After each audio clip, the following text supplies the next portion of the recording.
Hurricane Beulah, 1967, didn't get us until September 20th, near the very tail end of the Texas hurricane season. And it was only the second named storm of a quiet season where there were only 8 named storms and 5 hurricanes, and one of those hurricanes was a major, the only major, and that was Beulah, the one that hit the Rio Grande Valley. If you ask people around the valley who have been here for 50, 60 years, they will never forget Hurricane Beulah. My mom was telling us about this hurricane that was coming. I was really scared when the rain came up and the wind came up, but my mom kept reassuring us that our house wasn't going to fall down, that we lived in a cement block house. It was very strong. When the water starts coming into the house is when it got more terrifying. And I remember my parents rolling up towels and putting them in the doorways to help keep the water out. It must have been about 3 or 4 o'clock in the morning where the town siren went off. And that's how the town knew that there was something going on. I want to say like maybe half hour later, there was this vehicle driving down the streets with a loudspeaker asking everybody to evacuate. That was our system. My dad was one of those guys who, when there was something going on, we got in the car and we went out and went and looked at it. So we drove all over. So my father drove us down to the beach to see the storm come in. He wanted to see the waves. He wanted to see kind of the wildness of the water. Port Isabel was a ghost town. There was no one there. There was no one to call or even ask to open the bridge.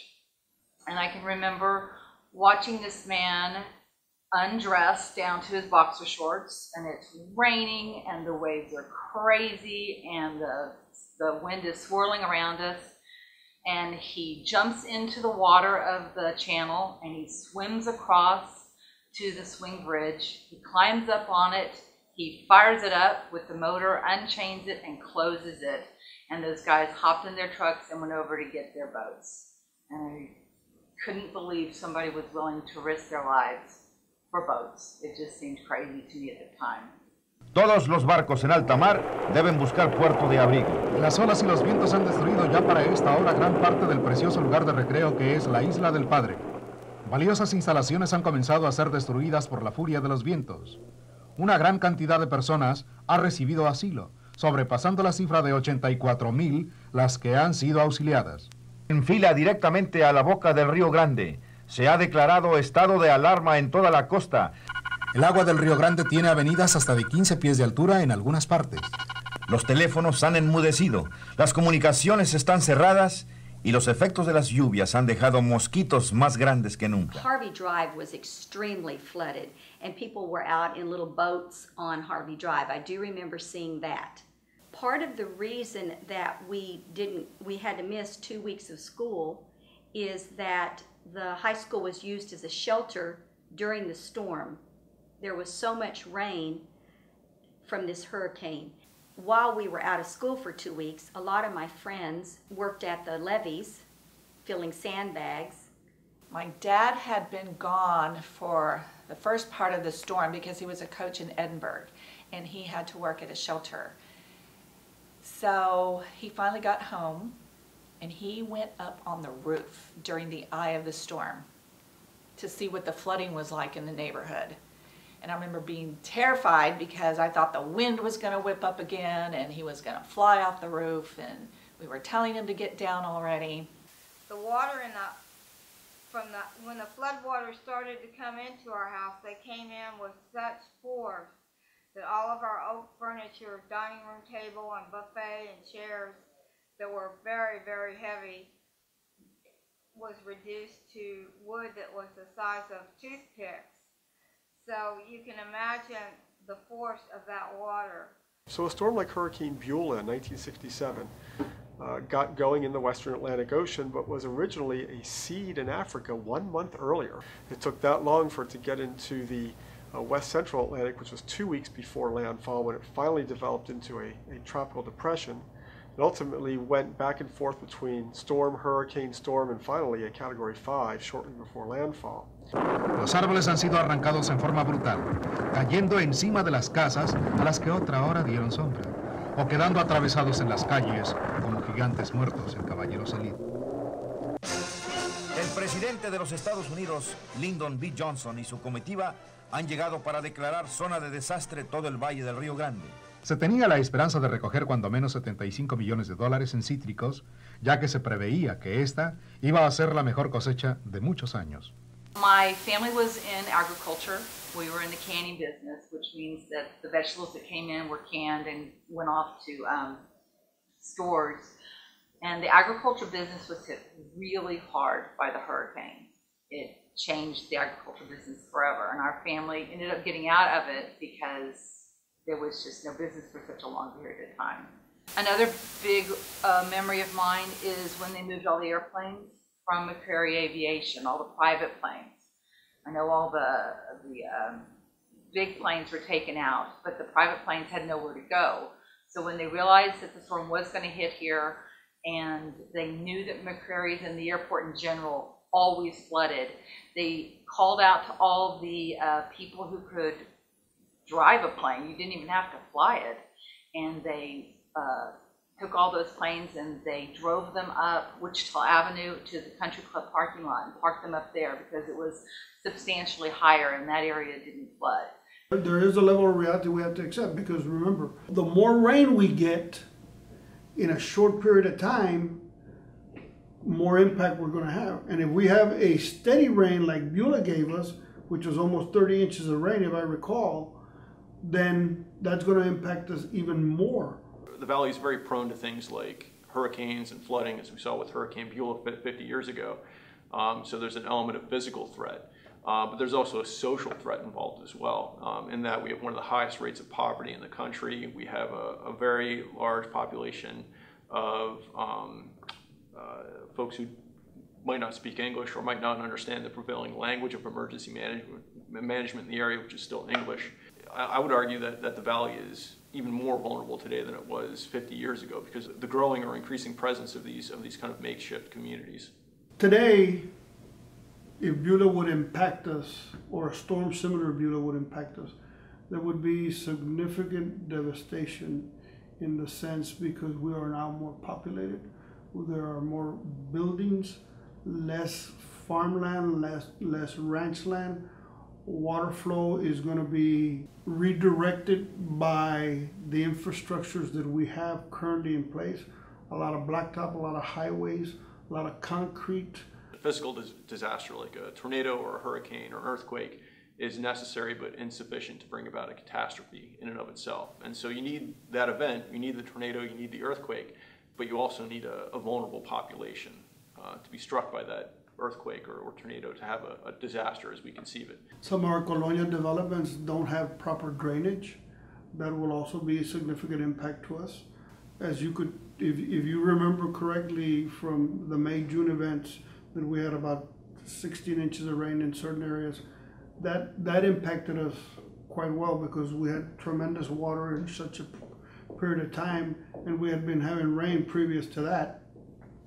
So our grounds were already saturated, and then the waters were stagnant, and there was no water flow. I mean, we've seen it even without, just with the 100-year events, right? And these have been storms that last maybe 2 or 3 hours that are really heavy rains. And then the continuation of just, you know, rain at an average amount, that mixed with the soil that's mostly clay, that's not very absorbent, the fact that we're in a delta near the coast and it rains often. So there's a lot of things that that leave this community vulnerable to flooding. La poca agua que cae, haz de cuenta que si sigue lloviendo 1 hora, 2 horas más, nos vamos a inundar. Por problema de que no tenemos el drenaje pluvial. Era peor el agua, peste, zancudos, una cosa fea. Como tenemos fosas sépticas, entonces haz de cuenta que el agua, demasiado agua, hizo que saliera toda el agua afuera, sucia. El olor, el peste, animales, salieron muchos animales. Y hacemos un análisis sobre las necesidades que hay en su comunidad. La mayoría de las comunidades donde estamos organizando ahorita son comunidades que tienen problemas con infraestructura, que no tienen drenaje, que no tienen luz pública. Y sabemos que las inundaciones es un gran problema que afecta a nuestras comunidades. Sabemos que el 80% de las colonias que se inundan están en el condado de Hidalgo y es ahí donde estamos enfocando. If they're in their extraterritorial jurisdiction, usually municipalities tend to only incorporate areas that are close to them or also already have some of those services, right? It doesn't make sense for a county to incorporate a place if there's no water there, if there's no infrastructure there in place, because that would be more cost to them. And so what we see is that these places are left to the responsibility of the county until some of those services are provided. Once those places are more densely packed, for example, colonias that have been there a longer time are more likely to become incorporated because they become more dense with population, and because those services are slowly integrated to where the city now doesn't have to provide everything at once. So they're left to look at county commissioners who, in their power and authority, have very little power and authority to make some of these changes. And if they do have the authority, don't have the funds or the means to try to address it. And if they have those, maybe it's not a priority for them. And so the problem keeps being pushed back. But some of the things that can definitely be done to address the flooding and the stagnation of the water, which is really the problem, right?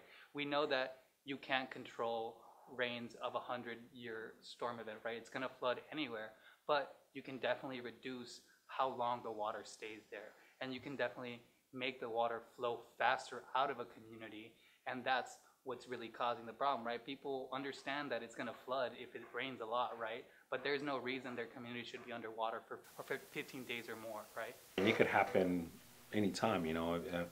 A lot of people need to understand that. They say 100-year storm, well, we hadn't had one in 100 years, we're gonna get one. We hadn't had one in Beulah, it was 50 years. We got another 50 years to go. No, it doesn't work that way. It's probability. We'd welcome a system that covers a 100-year event, but the practical approach and the cost approach is just the magnitude of it, cost-wise, would be too much for us to be able to manage right now. We're trying to minimize the impact, but at the same time, when that impact hits, minimize the time frame that the impact is, or that event is impacting the people out there. Mm-hmm. And that's what we've been working on. In other areas of the state, other areas of the country have gotten multiple 100-year storms.